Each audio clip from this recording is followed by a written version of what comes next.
ఏం బతకనైనా నన్ను క్షమించలేని బతకనైనా పేరు ఉన్న రకమని వచ్చింది.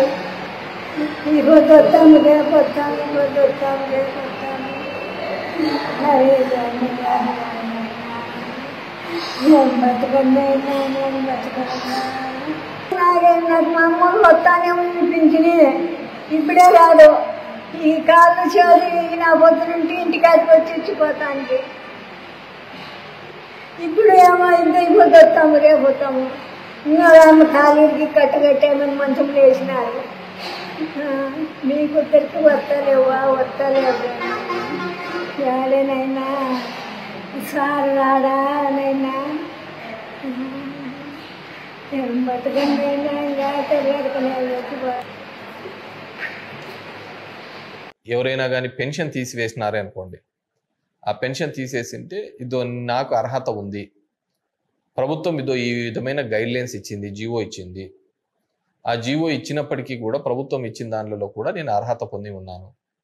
గత 5 సంవత్సరాలు 10 సంవత్సరాలుగా నాకు అర్హత కింద నాకు వస్తుంది.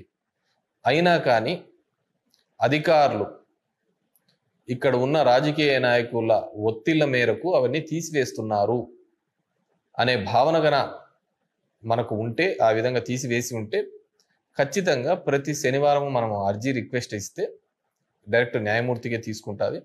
ఏ లాయర్ అవసరంలో అర్జీలో మనం మన సమస్య ఏదో రాసుకొని ఇచ్చేస్తే ఆ సమస్య అక్కడ ఇమ్మీడియట్గా ఇస్తేనే ఇమ్మీడియట్గా న్యాయమూర్తి సంబంధించిన అధికారిని ఆ శనివారమే కావచ్చు, లేదంటే వచ్చే శనివారానికైనా కానీ పిలిపించి ఎందుకు ఆ విధంగా చేశారు అని వాళ్ళతో ఎక్స్ప్లెనేషన్ రాయించుకొని, ఒకవేళ వాళ్ళ మీద తప్పు జరిగి ఉంటే ఆ తప్పుకు సంబంధించి కూడా వాళ్ళ మీద సరైన విధంగా వాళ్ళని మందలించి ఆ ప్రభుత్వం నుంచి వచ్చే పథకాలు, ఇది ఓన్లీ ప్రభుత్వ పథకం, ఏ సమస్య అయినా సరే ఈ మండల్ లీగల్ సర్వీస్ అథారిటీకి మనం ఇవ్వచ్చు.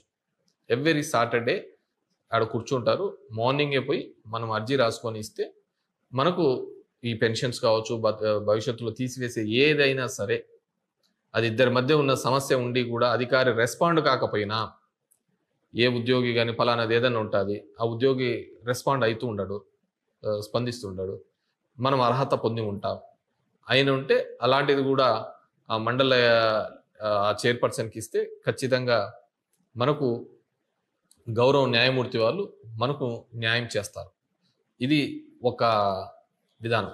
పథకాల విషయంలో కావచ్చు, ఇద్దరి మధ్య ఉన్న సమస్యను సంబంధించిన అధికారి స్పందించకపోతే, అది ఎటువంటి సమస్య అయినా సరే ఒక మధ్యస్థం ద్వారా, అంటే అది రెవెన్యూ అధికారులు కావచ్చు, ఇంకో అధికారి కావచ్చు, అర్హత ఉండి కూడా వాళ్ళకి ఆ విధంగా ఉన్నా కానీ వాళ్ళు స్పందించకపోతే దాని మీద మనం చర్యలు తీసుకోవడానికి ఈ మండల్ లీగల్ సర్వీస్ అథారిటీని ప్రతి నియోజకవర్గంలోనూ ఉన్న కోర్టులో మనం ప్రతి శనివారము కూడా, ప్రతిరోజు ఉంటుంది కానీ ప్రతి శనివారము దీని మీద చైర్పర్సన్ గారు అక్కడ కూర్చుంటారు కాబట్టి, చైర్పర్సన్ ఉంటే న్యాయమూర్తి కూర్చుంటారు కాబట్టి ఆ రోజు సంబంధించిన అధికారిని పిలిపించి వాళ్ళు ఎందుకు చేయలేదో వాళ్ళను అడిగించి నెక్స్ట్ ఎప్పుడు చేస్తామని కూడా రాతపూర్వకంగా వాళ్ళ దగ్గర స్టేట్మెంట్ తీసుకొని గౌరవ న్యాయమూర్తి మనకు న్యాయం చేసే అవకాశం దాని ద్వారా మనం పొందవచ్చు.